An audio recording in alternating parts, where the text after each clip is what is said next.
Baca Buku Channel.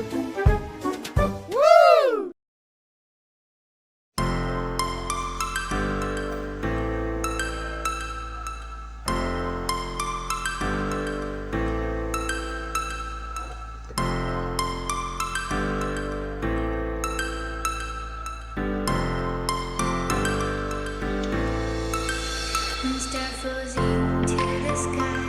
The summer was alive, going to the end of time.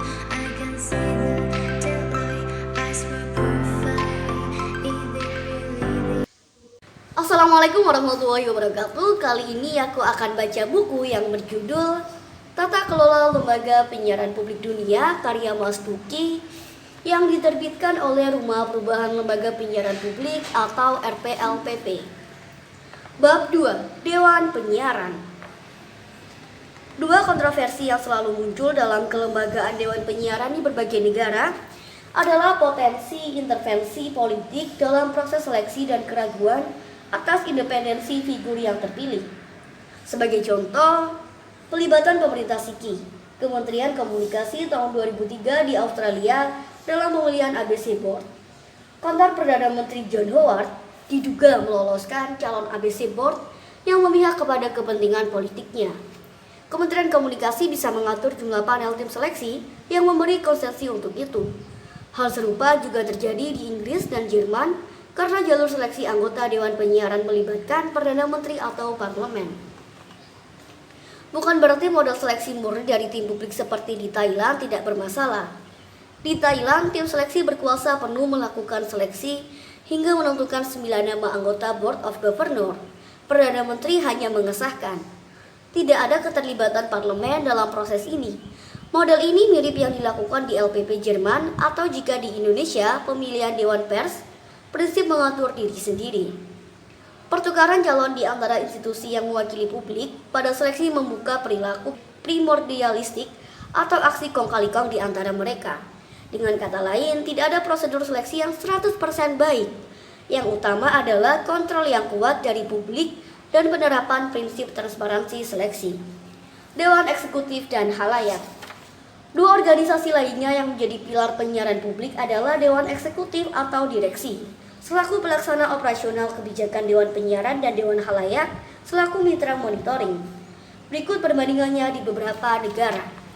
Tabel 8 perbandingan model Dewan Eksekutif. Yang pertama ada negara Inggris dengan nama Executive Board dengan masa jabatan chairman sekaligus sebagai direktur jenderal dan memimpin redaksi dengan masa kerja dan gaji ditentukan oleh trust. Jumlah anggota dan kriteria memiliki dua jenis. Yang pertama eksekutif dan non-eksekutif member. Non-eksekutif member minimal sepertiga dari total member atau 4 orang. Mekanisme seleksi kepala Dewan Eksekutif dipilih oleh trust, sedangkan tim seleksi sisanya dipilih oleh tim seleksi yang dipimpin Chairman of Executive Board dan disetujui trust. Kewenangan utama yaitu delivering service, directing staff, operating, management, appointing lower heads, responding complaint, proposing new channel, dan membentuk komite atau tim sesuai kebutuhan, misalnya komite audit internal dan lain-lain. Kedua ada negara Australia dengan nama dan masa jabatan Managing Director dibantu minimal 5 orang direktur sesuai kebutuhan. Masa kerja 5 tahun. Jumlah anggota dan kriteria ada dua jenis, yaitu eksekutif dan non-eksekutif member. Mekanisme seleksi dan tim seleksi dipilih oleh ABC Board. Sedangkan kewenangan utama yakni bertindak atas nama ABC mengelola seluruh operasional penyiaran sesuai kebijakan ABC Board. Selengkapnya bisa dilihat pada laporan tahunan online ABC. Ketiga ada Jepang dengan nama Executive Officer. Masa jabatan yaitu masa kerja Presiden dan Wapres 2 tahun, Executive Officer 2 tahun, semua dapat dipilih kembali. Jumlah anggota terdiri 7-10 orang plus Presiden dan Wakil Presiden dengan kriteria bukan politisi, tidak memiliki usaha media komersial. Mekanisme seleksi dan tim seleksi, Presiden dipilih oleh Board of Governor, wakil dan anggota Executive Officer dipilih Presiden atas supervisi Board of Governor. Dengan kewenangan utama atas nama NHK menjalankan seluruh manajemen operasi sesuai mandat Board of Governor ada kewajiban publikasi gaji Board of Governor dan Executive Officer. Keempat, ada negara Thailand dengan nama Executive Board dengan masa jabatan periode 4 tahun dan dapat dipilih kembali. Jumlah anggota terdiri dari 5 orang, terdiri dari direktur utama dan 4 deputi direktur dan 6 kepala administrasi. Kriteria yaitu semua dari profesional dan umur tidak lebih 60 tahun. Kewenangan utama yakni melaksanakan tugas pengembangan organisasi, perencanaan staf, jaringan, produksi program dan merespon komplain publik. Tim direksi bertugas memilih para kepala stasiun. Yang kelima, ada India dengan nama Board of Prasad Bharati dengan masa jabatan masa kerja bervariasi 3 tahun untuk ketua board dan 6 tahun untuk 3 direktur serta 2 tahun untuk para utusan dan dapat dipilih kembali.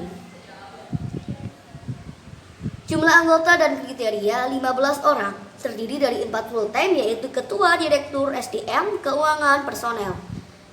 6 part time, 2 ex officio Doordarshan dan All India Radio, 2 wakil broadcaster, 1 perwakilan menteri komunikasi dan penyiaran. Mekanisme seleksi dan tim seleksi. 10 full time dan part time board dipilih oleh Presiden India melalui tim seleksi yang terdiri dari Kepala Council of State, Ketua Dewan Pers, dan seorang utusan Presiden India. Anggota board yang lain utusan. Kewenangan utama yakni bertugas mengelola seluruh manajemen operasional Prasad Bharati sesuai pembagian kerja masing-masing. Di luar struktur Dewan Eksekutif, regulasi di beberapa negara seperti Thailand mengatur pembentukan komite khusus yang melayani komplain siaran, semacam ombudsman. Tugasnya mengelola komplain, membuat eksaminasi dan memberikan rekomendasi koreksi. Lembaga ini tidak dibawa kendali direksi karena berpotensi jeruk makan jeruk sebagai istilah. Panduan kerjanya adalah kode perilaku dan etika profesional yang dibuat Dewan Penyiaran. Produksi siaran direkam dan disimpan minimal 30 hari setelah disiarkan.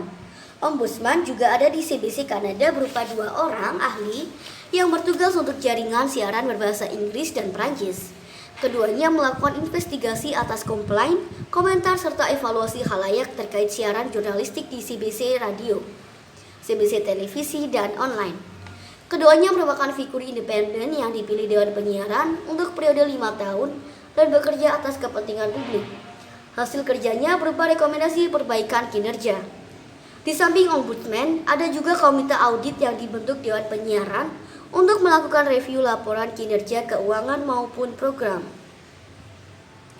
Ini mirip Satuan Pengawasan Internal di RRI dan TVRI. Tetapi lembaga ini tidak dibawa kendali direksi karena berpotensi jeruk makan jeruk sebagai istilah. Mengingat tugasnya berkesinambungan, komite ini dibentuk permanen di bawah struktur Dewan Penyiaran. Meskipun demikian, pada kasus BBC, ia bersifat ad hoc, sesuai kebutuhan dan dikerjasamakan dengan perguruan tinggi atau lembaga audit independen. Secara khusus terkait konten siaran, regulasi di BBC juga mengharuskan agar Ofcom, yaitu Komisi Penyiaran Independen, turut melakukan audit konten dan memberi rekomendasi perbaikan siaran agar terus sesuai dengan kebutuhan publik. Sementara itu, pilar ketiga dari penyiaran publik adalah Dewan Khalayak yang dibentuk oleh Dewan Penyiaran. Perbandingannya dapat dilihat berikut ini. Tabel 9 perbandingan model Dewan Khalayak. Yang pertama ada di negara Inggris. Nama dan sifat yaitu Audience Council. Jumlah anggota dan kriteria merupakan tokoh publik representasi atau wakil khalayak setempat. Memiliki kompetensi media, jumlahnya tidak diatur. Mekanisme pembentukan dibentuk oleh trust dengan berbasis geografi Inggris. 4 council diketuai oleh anggota trust terkait. Tugas utama yakni penghubung antara trust dengan publik, pembayaran iuran penyiaran, menjadi pihak yang dimintai pendapat soal pelayanan BBC, inovasi, pembaruan manajemen, hingga pemilihan boards. Mengadakan pertemuan minimal sekali setahun dan membuat asesmen tahunan terkait kinerja BBC. Yang kedua ada Australia dengan nama dan sifat Advisory Council. Jumlah anggota dan kriteria meliputi representasi khalayak, jumlah, gaji, dan kegiatan ditentukan oleh board. Jumlah 12 orang dari wakil publik. Mekanisme pembentukan dibentuk oleh board di tingkat pusat dan negara bagian atau kawasan untuk 4 tahun masa kerja. Tugas utama yakni memberi masukan ke board terkait manajemen dan program secara periodik. Ketiga ada Jepang dengan nama dan sifat Broadcast Program Council. Jumlah anggota dan kriteria di tingkat nasional 15 orang, di tingkat regional 7 orang, 10 untuk siaran internasional. Mekanisme pembentukan dipilih oleh CEO NHK mengacu kriteria pengalaman dan pengetahuan yang relevan. Tugas utama yakni memberi masukan resmi bagi pengembangan kebijakan dan evaluasi program siaran kepada Executive Officer. Keempat ada Thailand dengan nama dan sifat Audience Council, sama seperti Inggris. Jumlah anggota dan kriteria yakni 50 orang di tingkat nasional dari berbagai kalangan. Di daerah bisa dibentuk pula. Mekanisme pembentukan dibentuk oleh Board of Governor. Tugas utama yakni melakukan public hearing terkait perencanaan dan evaluasi program, pertemuan minimal setahun sekali. Mencermati uraian di atas, maka ada 4 hal yang perlu diperhatikan. Pertama, Dewan Khalayak atau apapun namanya mutlak bagi lembaga penyiaran publik.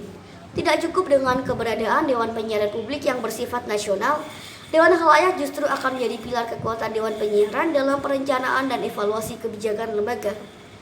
Jika Dewan Penyiaran terpilih di tingkat nasional selaku pengambil keputusan dan atas nama publik, maka Dewan Khalayak adalah mata dan telinga Dewan Penyiaran di pusat dan daerah masing-masing dalam mengelola aspirasi dan kepentingan publik melalui pertemuan periodik.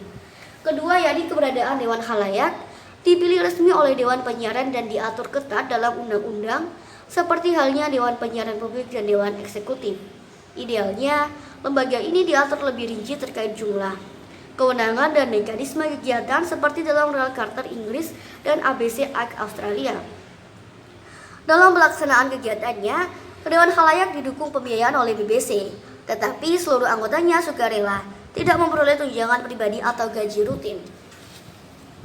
Yang ketiga, mengacu model di BBC, anggota Dewan Khalayak berjumlah 13 orang, mewakili kelompok-kelompok dalam masyarakat seperti akademisi, agamawan, aktivis sosial dari generasi muda, dan lain-lain. Dewan Khalayak dipimpin salah satu dari anggota Dewan Penyiaran Publik. Tugasnya meliputi melakukan identifikasi isu-isu strategis publik agar menjadi perhatian BBC, melakukan evaluasi tahunan kinerja BBC dari perspektif publik, dan ikut serta melakukan review atas regulasi termasuk drafting undang-undang. 4. Dewan Khalayak berbeda dengan kelompok pemerhati atau pemirsa seperti yang sudah dijamak di RRI dan TVRI atau penyiaran swasta. Dari segi keanggotaan, anggota Dewan Khalayak ditunjuk Dewan Penyiaran Publik dan memiliki legalitas hukum yang kuat. Sementara itu, pemerhati muncul secara natural di publik dan anggotanya dapat homogen sesuai minat acara atau broadcaster tertentu. Kesimpulan utama dari seluruh uraian di atas adalah dalam pendekatan tata kelola organisasi, Dewan Penyiaran Publik adalah pilar utama sebuah lembaga penyiaran publik. Sebagai representasi kepentingan publik, ia bertanggung jawab terhadap seluruh penyelenggaraan LPP. Dalam menjalankan tanggung jawab, DPP tidak berjalan sendirian. Ia dibantu 3 pilar organisasi penting, yaitu lembaga pelaksana, yaitu Dewan Eksekutif Direksi yang bertugas menjalankan segala kebijakan operasional penyiaran, membawahi kepala stasiun, kepala unit penunjang operasi berikut seluruh broadcaster siaran, teknik, keuangan, hingga pemasaran.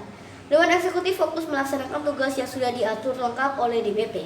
Kedua, lembaga pemantau, yaitu Dewan Khalayak yang membantu DPP melakukan monitoring, merancang dan memiliki kinerja Dewan Eksekutif berdasarkan perspektif publik. Mengingat luasnya jangkauan wilayah penyiaran, maka keberadaan Dewan Khalayak ibarat mata telinga bagi DPP yang jumlahnya sedikit dan hanya ada di kantor pusat. Yang ketiga, lembaga evaluator, yaitu Ombudsman dan Komite Audit Keuangan. Kedua lembaga ini bersifat permanen atau ad hoc sesuai kebutuhan, melibatkan lembaga eksternal seperti perguruan tinggi dan badan audit profesional. Sebagai lembaga milik publik, idealnya lembaga evaluator adalah juga lembaga negara independen, seperti Ofcom di Inggris atau Komisi Penyiaran Indonesia di pusat dan daerah. Untuk itu, Undang-Undang RTRI perlu mengatur hubungan antara RTRI dan KPI di masa depan. Sistem akuntabilitas keuangan. Pendanaan bagi operasional suatu lembaga penyiaran adalah jantung bagi lembaga itu sendiri. Sumber pendanaan dan bagaimana dana itu dikelola akan menentukan nasib institusi dan pengelola di masa depan. Apakah akan sukses atau berhenti? Bagi lembaga penyiaran publik, pendanaan tidak sekedar menopang operasional siaran, tetapi menentukan ke arah mana masa depan lembaga dikelola. Dalam kerangka implementasi prinsip sebagai institusi penyiaran independen, sumber dana menjadi aspek simbolis yang memberikan jaminan. Dalam diskursus lembaga penyiaran publik, model sumber dana kerap kali menjadi kontroversi karena jumlah dan alokasinya yang tidak pernah mencukupi. Dan yang lebih utama adalah karena sumbernya yang tidak menjamin absennya intervensi eksternal, terutama pemerintah yang sedang berkuasa dan kekuatan ekonomi. Berdasarkan prinsip independensi dan non-profit yang melekat pada LPP, maka sumber anggaran operasional diatur ketat dalam berbagai regulasi lembaga penyiaran publik di seluruh dunia, yang dapat dikelompokkan menjadi 4 besar sebagai berikut. Model pertama, bersumber dari iuran publik, yang dikutip atas dasar kepemilikan perangkat penerima siaran radio dan televisi. Ini model sumber yang paling tua dan dianggap paling mewakili prinsip independensi dan mengikat bagi kepemilikan, kepedulian, dan kontrol publik. Lebih jauh, teknis akumulasi iuran bisa bervariasi, tidak semata berdasarkan pada kepemilikan perangkat radio dan TV, tetapi kepemilikan komputer yang menjadi sumber siaran. Dalam formula ini, pengelola lembaga penyiaran publik akan berinteraksi langsung dengan khalayak pembayar iuran, dan pada setiap periode tertentu menyampaikan laporan penggunaan iuran. Jerman, Inggris, India, dan Jepang adalah contoh negara yang menganut pola ini. Model kedua, bersumber dari dana rutin negara. Dana ini juga bersumber dari publik, tetapi dikumpulkan secara menyeluruh dalam kerangka pajak umum, tidak fokus untuk mendanai penyiaran publik. Di Indonesia dikenal dengan istilah APBN dan APBD. Dalam formula ini, pengelola lembaga penyiaran publik tidak langsung berhubungan dan dikontrol khalayak, tetapi lembaga perwakilan seperti DPR atau DPRD. Model ini mempermudah proses pendanaan, tetapi beresiko intervensi politik dari parlemen dan atau pemerintah yang sedang berkuasa, yang berwenang menjustifikasi dana itu. Model 3, dana gabungan antara iuran publik dengan iklan komersial secara terbatas. Pilihan ini mengasumsikan rendahnya potensi sumber dana publik, iuran, dan dana negara, dan membangun tradisi kompetisi penyiaran publik dengan penyiaran privat melalui mekanisme pasar terbuka. Model ini membuka peluang LPP memperbesar dana yang diperoleh dan sekaligus memicu kesiapan berkompetisi terbuka dengan lembaga penyiaran lain. Tetapi dalam praktek beresiko persaingan tidak sehat dari intervensi kekuatan ekonomi dan politik eksternal yang memanfaatkan penyiaran publik untuk kepentingan pragmatis. Model 4, model sistem silang berbagai pendapat, yaitu bersumber dari pengelolaan aset yang dimiliki penyiaran publik. Kebijakan monetisasi konten siaran yang dirancang melalui lembaga khusus di luar korpus sines penyiaran untuk tujuan pengumpulan dana bagi operasional siaran. Antara lain dengan mengembangkan kanal frekuensi khusus siaran komersial terbatas, produksi cenderamata, penyewaan studio dan gedung untuk kepentingan komersial oleh publik luas, dan lain-lain. Model ini merupakan perluasan dari model ketiga dengan memanfaatkan sektor non-siaran dan dinilai cukup ideal ketika model iuran tidak dapat dilaksanakan. Model kelima adalah model campuran dari berbagai sumber di atas, ditambah bentuk pemasukan sosial tanpa kepentingan seperti hibah, sumbangan pribadi atau lembaga, dan sebagainya. Lebih jauh, berikut perbandingan model pembiayaan penyiaran publik di beberapa negara. Tabel 10, perbandingan model pembiayaan. Sumber yang pertama, iuran penyiaran dengan negara Inggris, Jerman, Jepang, India. Mekanisme 1, sebagai sumber utama ditujukan untuk layanan siaran utama dalam negeri. Kedua, Inggris, penentuan besaran iuran dilakukan bersama antara Trust, Kementerian Sekretariat Negara, dan disetujui parlemen. Kedua, di Jerman, besaran iuran ditentukan oleh parlemen negara bagian, dan penagihan dilakukan oleh lembaga independen yang ditunjukkan parlemen atau KEF. Pencairan dilakukan oleh KEF kepada ARD. Keempat, Jepang. NHK membuat Business Plan, diajukan ke Kementerian Urusan Internal dan Komunikasi untuk direview, lalu diajukan ke parlemen Jepang untuk disetujui, dan parlemen menetapkan besaran iuran. Transparansi. Pertama, laporan tahunan ke parlemen dan ke publik melalui website setelah melewati audit internal. Kedua, model laporan bisa dicermati pada website BBC atau ARD. Di NHK dan di India ada audit berlapis untuk penggunaan keuangan dari Komite Audit Board of Governor dan lembaga audit negara Jepang. Plusnya, fleksibel dalam pengelolaan anggaran sesuai dinamika iuran. Publik terlibat langsung karena membayar seperti tagihan listrik atau pulsa. Peran parlemen dan pemerintah hanya bersifat administratif. Minusnya sangat tergantung citra di publik. Sumber yang kedua yakni anggaran negara tahunan. Negaranya Australia dan Jerman khusus untuk Deutsche Welle. Mekanismenya, usulan anggaran tahunan dilakukan ABC Board kepada Kementerian Keuangan, lalu diajukan ke parlemen. Persetujuan akhir dilakukan oleh parlemen, lalu anggaran dicairkan Kementerian Keuangan untuk biaya operasional termasuk gaji. Tidak boleh untuk investasi. ABC akan mengatur alur ini. Transparansinya yaitu laporan tahunan ke parlemen dan publik. Plus minusnya, proses sangat politis. Parlemen dapat melakukan intervensi, ritme keputusan birokrasi di luar jadwal ABC. Sumber yang ketiga yakni dari pajak atau tax, yaitu negara Thailand. Mekanismenya 1,5% dari pajak tembakau nasional tidak melebihi 2 triliun baht per tahun ada dalam undang-undang, ditentukan lebih lanjut oleh Kementerian Keuangan. Transparansi, laporan keuangan harus dibuat paling lambat 120 hari setelah tahun berjalan, diperiksa oleh auditor negara, dipublikasikan ke publik, ada review keuangan setiap 10 tahun. Plusnya lebih fleksibel bagi dana operasional siaran, minusnya sangat tergantung dinamika bisnis dan kesediaan pembayaran pajak. Sumber yang kelima berasal dari iklan, co-founding atau production, PSA, Open University, Competition, Grant atau hibah, Startup Fund. Dengan negara yaitu Inggris, Jerman, Australia, Thailand, India. Mekanisme, tidak ada model baku, setiap negara berbeda sesuai kaidah bisnis setempat. Khusus di Amerika Serikat, hibah negara diatur dalam Undang-Undang Penyiaran Publik untuk NNP dan BBS setiap tahun. Transparansi, perolehan pendapatan dari sektor-sektor ini umumnya juga dimuat dalam laporan keuangan yang terbuka. Plus minusnya tidak pasti, tergantung dinamika bisnis dan politik. Dalam praktiknya, suatu jenis pembiayaan dipilih menjadi sumber utama, misalnya iuran publik. Namun, karena keterbatasan pendapatan iuran publik akibat dinamika ekonomi, regulasi membuka sumber dana sekunder untuk penyiaran publik dari sektor lain sepanjang menjamin independensi lembaga. Sebagai gambaran, tahun 2004, jaringan media ARD Jerman memperoleh 82,4% dana dari iuran radio dan TV, 2,1% dari iklan, dan 15,5% dari keuntungan co-production, co-financing, dan pemasaran program siaran. Seperti halnya ARD, sumber keuangan Thai PBS tidak hanya pajak tembakau yang dikelola pemerintah, tetapi pihak kekayaan intelektual dari produksi siaran, penyewaan gedung, monetisasi properti, dan periklanan terbatas sepanjang tidak merusak independensi dan pendapatan ini dilaporkan ke publik. Undang-Undang TPBS juga mengatur secara rinci bagaimana mekanisme pengelolaan sumber keuangan ini. Sementara itu, karena penggunaan sumber dana dari publik, maka prinsip akuntabilitas dan transparansi dan keniscayaan. Undang-Undang TPBS juga mengatur secara rinci bagaimana mekanisme pengelolaan sumber keuangan ini. Sementara itu, karena menggunakan sumber dana dari publik, maka prinsip akuntabilitas dan transparansi adalah keniscayaan. Semua undang-undang penyiaran publik mengatur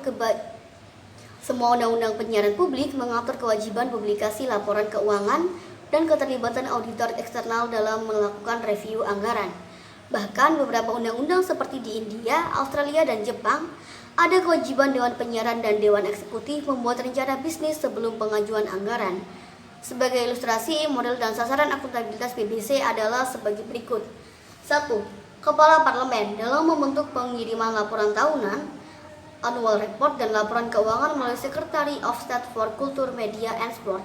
Kedua, Kepala Kantor Audit Keuangan Nasional, National Audit Office, dan Public Account Committee of the House of Commons terkait audit keuangan. Ketiga, kepada publik luas dengan mengumumkan Statement of Program Policy, disertai tujuan dan target operasional tahunan yang terukur. Secara khusus, layanan internasional BBC World Service wajib melaporkan kinerja kepada Foreign and Commonwealth Office, baik keuangan maupun program, dan wajib untuk disupervisi oleh The House of Commons Foreign Affairs Committee. Mirip dengan BBC, lembaga penyiaran CBC Kanada juga wajib membuat laporan ke parlemen melalui Kementerian Kebudayaan dan juga melapor ke Kongres. Dalam penyampaian akuntabilitas ke publik, tradisi yang berlaku di BBS dan NPR Amerika Serikat menarik diadopsi. Kedua lembaga ini rutin melakukan pertemuan terbuka dengan wakil publik untuk laporan keuangan dan program, dan penyiaran online bagi publik untuk mengakses laporan keuangan dan pemeriksaan. Dengan cara inilah publik merasa terlibat dan membantu menjaga popularitas NRP di tengah media komersial. Lantas, bagaimana format laporan tahunan penyiaran publik? Ketika meneliti model tata kelola penyiaran di Eropa, Stanford 2010 merekomendasikan beberapa aspek yang harus ada di laporan tahunan. A. Ringkasan keuangan yang diaudit lembaga independen beserta ringkasan pendapatan dan pengeluaran untuk tahunan yang sudah berjalan. B. Informasi kepemilikan unit usaha pendukung lembaga penyiaran publik baik langsung maupun tidak langsung. C. Rencana anggaran tahunan berikutnya. D. Informasi manajemen administrasi dan keuangan. E. Sasaran kerja tahunan sebelumnya dan rencana sasaran tahun berikutnya disertai indikator capaian. F. Kebijakan redaksional. G. Uraian aktivitas yang telah dilakukan di beberapa tahunan terakhir.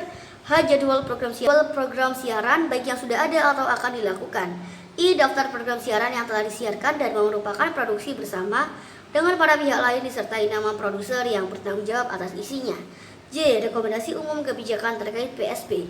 K. Data komplain dari khalayak. Dari segi bahasa, laporan harus mudah dibaca publik. Model sumber daya manusia. Manajemen SDM pada lembaga penyiaran mencakup sistem seleksi, status masa kerja, jumlah beban kerja dan sistem evaluasinya, pola karir, hak-hak dasar dan sebagainya. Terdapat dua model tata kelola SDM lembaga penyiaran publik dunia. Pertama, model korporasi otonom. Ini berlaku di negara-negara maju seperti Inggris, Jerman, dan Jepang dengan ciri utama seluruh pegawainya berstatus pegawai otonom korporasi. Kedua, model lembaga pemerintah yang masih jamak berlangsung di negara-negara pasca otoriter seperti di Eropa Timur, Asia, dan Afrika. Ciri utamanya adalah broadcaster mayoritas pegawai negeri sipil. Mencermati tata kelola SDM broadcaster di lembaga penyiaran publik di negara-negara maju terutama di Jerman dan Inggris, standar utamanya terletak pada profesionalisme kerja dan jaminan adanya independensi dari status broadcaster. Sistem meritokrasi, penerimaan, penempatan, dan promosi jabatan broadcaster didasarkan pada kompetensi sebagai acuan tunggal, bukan berdasarkan praktik kolusi, korupsi, dan nepotisme. Kompetensi yang dibutuhkan di dunia penyiaran berbeda dengan kompetensi pada profesi lain. Gambaran singkat kebijakan SDM di Deutsche Welle, Jerman bisa dilihat di bagian akhir buku ini.